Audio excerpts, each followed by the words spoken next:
ফিরে এলাম বিরতির পর। এই মুহূর্তে আমাদের সঙ্গে দুজন নতুন অতিথি যোগদান করেছেন। আসাদ নূর, বাংলাদেশের বিখ্যাত ব্লগার, এবং আসাদ রনি, বাংলাদেশের ছাত্র নেতা। দুজনেই নামে আসাদ, তো সেই জন্য আমি নূর এবং রনি বলেই কথা বলছি। আসাদ নূর, আপনাকে স্বাগত। আসাদ রনি, আপনাকেও স্বাগত আমাদের এই সোজা সাপটা অনুষ্ঠানে। কিছুক্ষণ আগে আমাদের এই অনুষ্ঠানে ছিলেন আজমেরি হক বাঁধন, ছিলেন পিনাক রঞ্জন চক্রবর্তী, বাংলাদেশে প্রাক্তন ভারতের রাষ্ট্রদূত, এবং ছিলেন শামশের মবিন চৌধুরী, প্রাক্তন বিদেশ সচিব। প্রত্যেকেরই একটা কথা যে আগে এই মুহূর্তে বাংলাদেশে আইনের শাসন ফেরাতে হবে। আসাদ রনি, ছাত্রনেতা, আপনাকে জিজ্ঞেস করছি যে এটাই তো সবার আগে দায়িত্ব। আপনারা যারা আন্দোলন করেছেন, যারা বাংলাদেশকে নতুনভাবে, আপনাদের কথায় নতুনভাবে স্বাধীন করেছেন, এটা তো আপনাদের প্রথম দায়িত্ব। ধন্যবাদ আপনাকে আমাকে উক্ত অনুষ্ঠানে ইনভাইট করার জন্য। আসলে বর্তমানে বাংলাদেশের যা বাস্তব পরিস্থিতি, আমার মনে হচ্ছে যে ভারতীয় মিডিয়া তার বিপরীতটা প্রচার করছে।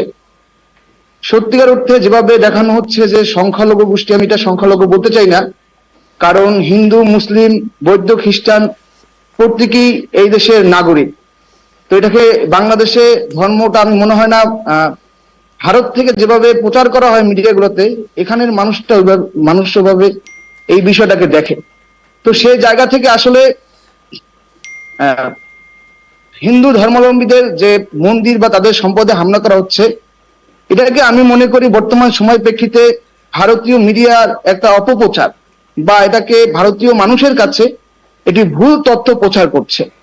আমরা বিভিন্ন ছবি বা বিভিন্ন ভিডিও ফুটেজে দেখেছি যেগুলা বিগত আওয়ামী লীগ শাসন আমলে বিভিন্ন সময়ে বিভিন্ন সনাতন ধর্মাবলম্বীদের মন্দিরে হামলা করা হয়েছিল। সেই ভিডিও ফুটেজগুলো একদম পরিকল্পিতভাবে এখন নতুন করে আবার ছাড়া হচ্ছে এবং বলা হচ্ছে যে গতকালকে বা আজকে যে আন্দোলনকারীরা মন্দির ভেঙেছে, সংখ্যালঘুদের বাড়িতে হামলা করছে, এটা সম্পূর্ণ একটি মিথ্যে এবং বানোয়াট সংবাদ। এবং বর্তমানে আমাদের আন্দোলনকারীরা প্রত্যেকটা মন্দির সহ, রাস্তাঘাটের সিগন্যাল সহ প্রত্যেকটা থানা পাহারা দিচ্ছে। আপনারা যদি দেখেন বাংলাদেশের মিডিয়া নিউজগুলো যদি দেখেন, তাহলে দেখবেন তারা দেখাচ্ছে যে ছাত্ররা কিভাবে থানার সামনে অবস্থান নিয়ে থানাগুলোকে, তাদের সম্পদকে রক্ষা করছে, মন্দিরের সামনে অবস্থান গ্রহণ করে মন্দিরকে রক্ষা করছে। আজকে আমাদের ছাত্র প্রতিনিধি আজকে হিন্দু ধর্মাবলম্বীদের ঢাকেশ্বরী মন্দিরে গিয়ে তাদের কোথাও কোনো সমস্যা হচ্ছে কিনা তাদের খোঁজ খবর নেওয়ার জন্য বিকালে ঢাকেশ্বরী মন্দিরে গিয়েছিল। সর্বোপরি বাংলাদেশ একটা সম্প্রীতির বাংলাদেশ, কিন্তু আমরা দেখতে পাচ্ছি যে উদ্দেশ্যপ্রণীত ভাবে যে ভারতীয় মিডিয়া তারা দেখাচ্ছে যে বাংলাদেশে সংখ্যালঘুরা অনিরাপদ, তাদের বাসা বাড়িতে হামলা হচ্ছে, এবং এখানে কেন সামরিক বাহিনী এটা কু করলো না।